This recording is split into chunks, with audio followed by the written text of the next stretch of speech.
As we near Halloween, it's worth taking a look at whether Christians can participate in Halloween. But before we make that decision, let's look at the history of Halloween. It began as a Celtic celebration known as Samhain, and it is rooted in paganism.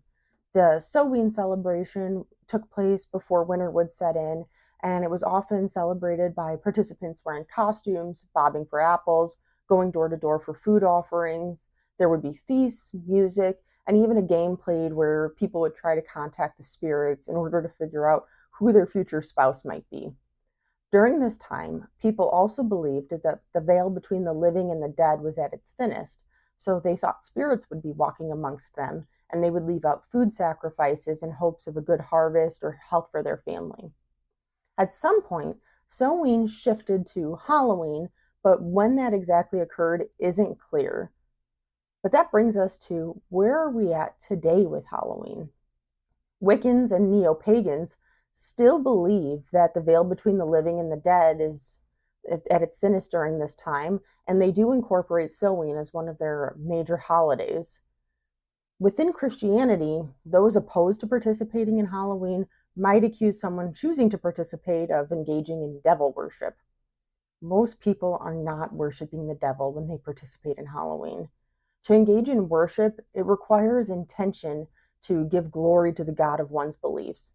Simply participating in Halloween doesn't immediately mean that somebody is engaged in devil worship. Those not participating might also say that Halloween is the devil's day.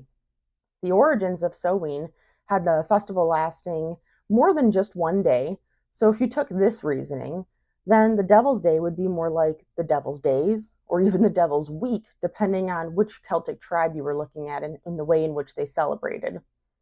Also, Satan wasn't part of the original tradition celebrating Samhain. They thought human spirits were coming through, not Satan himself.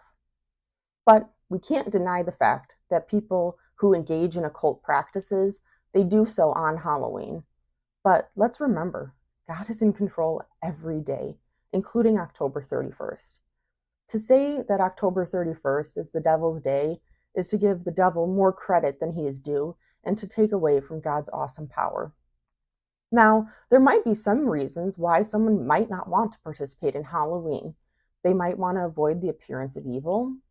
Demonic activity and demons are real, so even innocent motives can have us falling into occult activities or practices.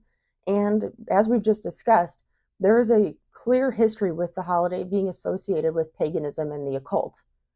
And let's not forget, many decorations and costumes are sexualized and gory, and people may not want to be involved in that aspect of the Halloween celebrations. So, if you want to participate in Halloween, it's not sinful, but we should be mindful of how we participate. We should acknowledge that witchcraft is real. Games involving the contacting of spirits should never be played with, and we should consider that we're image bearers of God. So we need to be mindful of the costumes that we wear and the ways in which we decorate our homes if we're participating. I'll close with a reminder that we should be gracious to our brothers and sisters in Christ. If someone chooses to participate in Halloween or chooses not to participate in Halloween, we shouldn't be rude or mean to them, and we should respect that decision. This is not a primary or even a secondary issue. We can agree to disagree without breaking fellowship. For most people participating, it's just a time to dress up in a fun costume and give or receive candy. If you'd like more information on this, you can go to Mama Bear Apologetics website and access their free guide to Halloween. I got most of my information that I'm speaking about from that guide. It was very helpful. And I am certainly looking forward to trunk or treat this weekend at our church and seeing the kids in their costumes and giving out candy. I hope to see you all there too, but if not, I respect your decision to not participate.